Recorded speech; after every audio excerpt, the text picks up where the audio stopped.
Hola Masters, el día de hoy veremos la segunda parte de la clave para lograr que los estímulos de marketing funcionen dentro de una organización.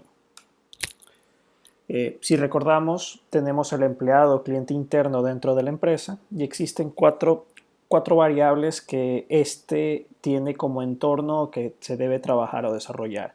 El valor percibido, la satisfacción del empleado, comportamientos leales y aportación y rentabilidad.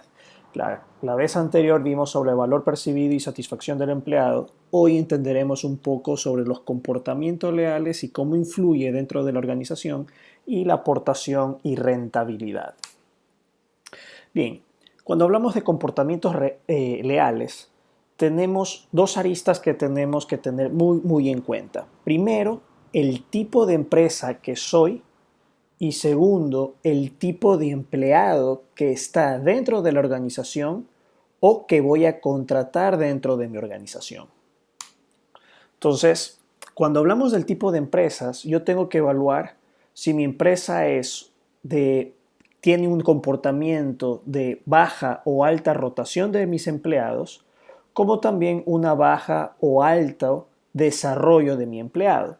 ¿Qué sucede cuando tengo una baja rotación y un bajo desarrollo de empleado? A ese tipo de organizaciones se los considera como sistemas burocráticos estáticos. Es decir, todo el mundo está ahí, nadie siente un amor hacia la empresa, saben que tienen que ir porque tienen que cumplir, cuidan su salario y de una u otra forma no existe motivación interna y quizás más de un elemento antes tenían potencial y hoy al caer en una empresa de sistema burocrático pues se sienten apagados porque no pueden desarrollarse.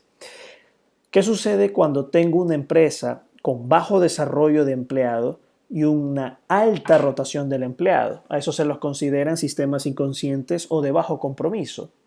Es decir, si mi empresa no desarrolla los empleados, y prácticamente ese desarrollo no genera incentivo dentro de mi cliente interno, ¿ya? Y tengo la cultura de rotar el empleado, pues estoy convirtiéndome en una empresa de bajo compromiso y tenemos que tener mucho cuidado con ello porque quizás en un año, 2 años máximo, todo tu personal ya rotó.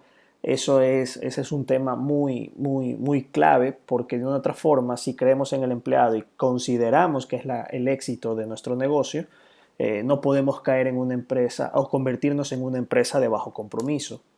Luego tenemos a las organizaciones que tienen una alta rotación de empleados y un alto desarrollo de empleados. Prácticamente es un sistema consciente de alta rotación. Este tipo de organizaciones tienden a tener un serio problema. Inviertes tanto en un empleado para que luego te rote y lo pierdas y otra empresa se beneficie.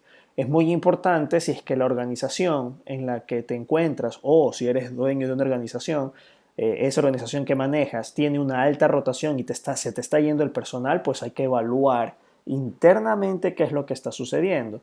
Claro, un punto es qué es lo que yo considero como desarrollo de empleado y qué es lo que el cliente interno considera que es el desarrollo del empleado. Sin embargo, debemos tener muy en cuenta que podemos perder elementos importantes, ¿ya? Por tener esta configuración de organización. Y por supuesto, la organización ideal es un desarrollo alto de empleados y una baja rotación de empleados. Eso significa que hay un plan de incentivos, significa que hay bonificaciones, significa que hay un esquema en el que el cliente interno se siente a gusto donde está y prácticamente es fidelizado por las diferentes acciones que realiza la organización. Ahora, ¿qué pasa desde el punto de vista del empleado? Nosotros tenemos dos aristas que tenemos que evaluar y considerar. Primero, la permanencia y segundo, cuánto aporta ese empleado dentro de la organización.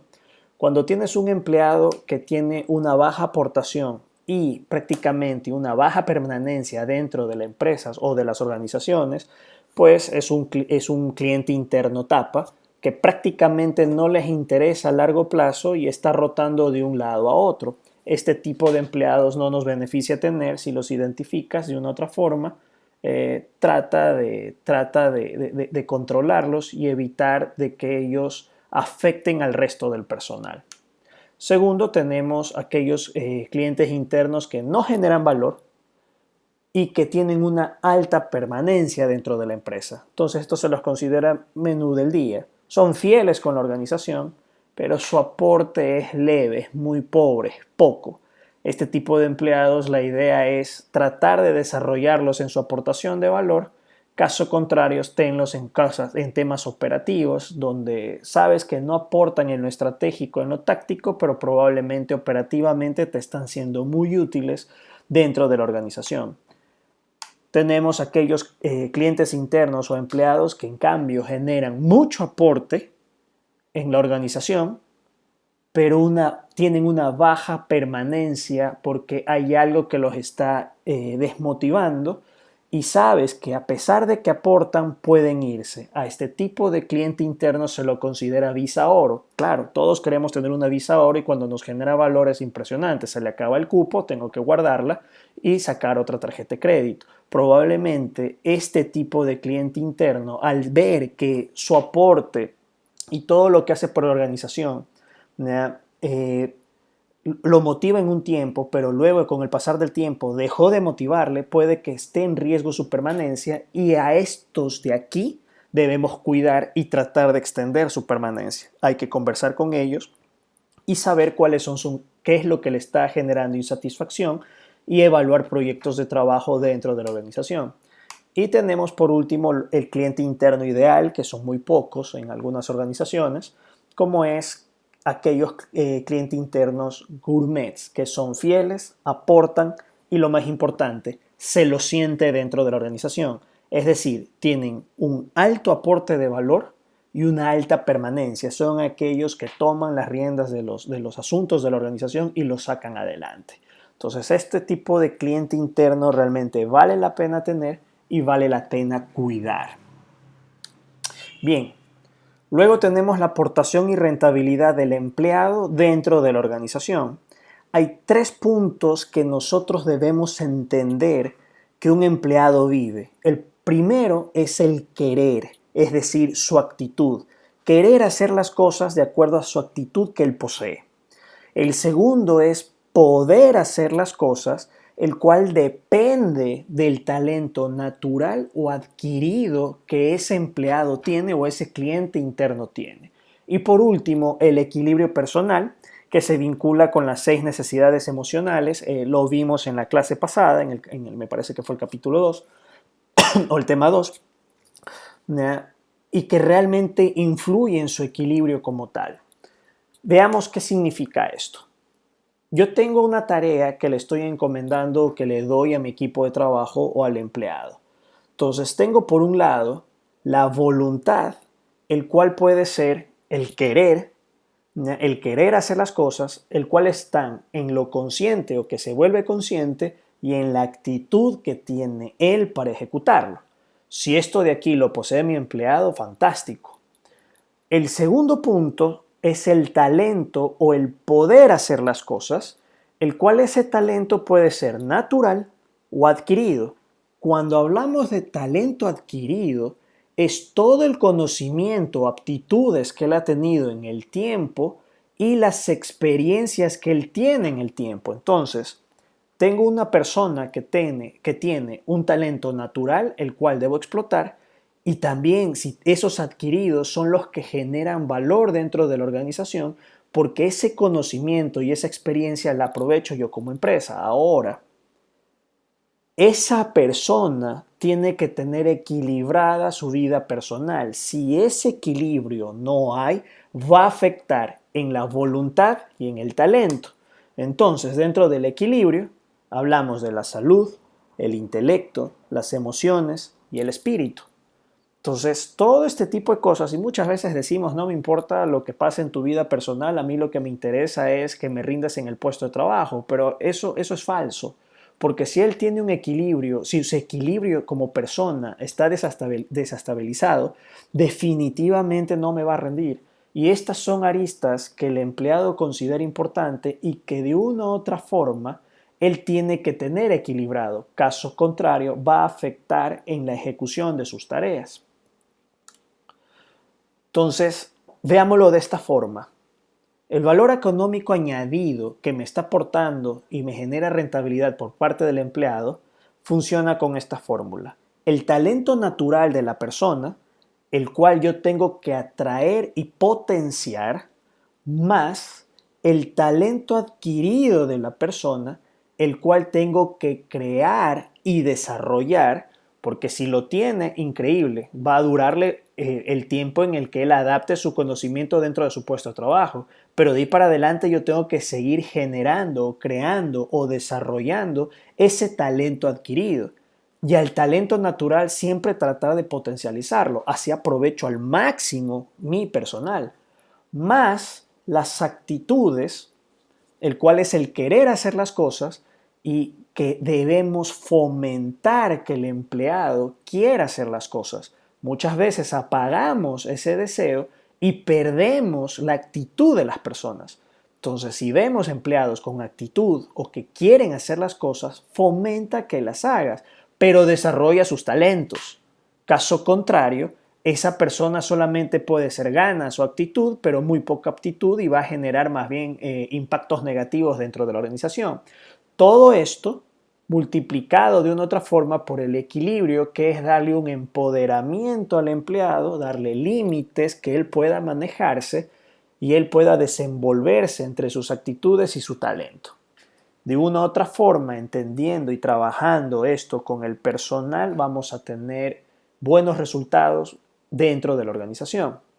Y para finalizar, no solamente basta el que mi organización tenga un perfil o que el empleado cumpla un perfil, sino que también es muy importante el tipo de liderazgo que existe dentro de las organizaciones. Yo siempre he dicho, existen jefes, y existen líderes.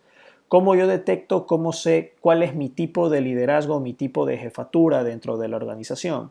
Yo tengo que evaluar dos temas. Uno, la unidad y desarrollo del personal y dos, el resultado que estoy generando en el tiempo. Cuando tengo una baja unidad y desarrollo de personal y mis resultados son negativos o son débiles o bajos, estamos hablando que tú tienes un perfil de jefe burócrata. No desarrollas personal y no estás no estás generando resultados. La empresa también puede ser burócrata. De una u otra forma no les importa. A lo largo la organización está consiguiendo algunos aspectos. Entonces todo el mundo está tranquilo y todos quedamos bien y de una u otra manera entramos en una monotonía o un sistema en el que realmente aburre el resto de empleados, ¿ya? O ya todos se acostumbraron a ese aburrimiento. Luego tenemos el perfil de jefe paternalista, en el cual genera unidad y un alto desarrollo de personal, pero no está generando resultados. Protege mucho a su personal y aplaude los errores que ellos están haciendo o tapiña los errores que ellos están cometiendo y no corrige. Este tipo de sistema de jefatura en el tiempo pasa factura, porque no puedes proteger por siempre al personal. El tercer modelo es el modelo competitivo, que es un líder de competencia, en el cual genera unidad y desarrollo de personal y genera un alto resultado. Este tipo de líderes son los ideales dentro de las jefaturas o de las gerencias porque explota de una u otra manera el talento y las actitudes del personal y hace que la organización se vuelva mucho más dinámica. Este tipo de líderes son escasos, ¿ya? Si lo identificas y crees ser o convertirte en un líder competente o que genera competencia, tienes que pensar en el desarrollo del personal y en la generación de los resultados. Y por último tenemos aquel jefe que es autoritario, ¿ya? Que solamente le importa el resultado y se olvida del desarrollo del personal y usa su equipo de trabajo para solamente obtener el resultado. Este tipo de jefes de una u otra forma desgastan o desmotivan dentro de la organización y es importante que los controlemos o tratemos de desarrollarlos en líderes de competencia. Al paternalista, igual, tratar de llevarlo a que se concentre en los resultados, que siga desarrollando su equipo, pero deje de motivar al personal por hacer malas cosas. Y el burócrata, pues de una otra manera, ese tipo de jefe, considero que debería evaluarse su estancia dentro de la organización y ver qué es lo mejor que se puede hacer con él, ya sea moverlo en una posición donde no afecte en la parte estratégica y táctica o en su defecto tomar decisiones ya más drásticas. Espero que les haya gustado. Si te agradó, dale manito arriba, dale un like y los espero en una próxima ocasión, Masters. Les deseo lo mejor. Pasen bien.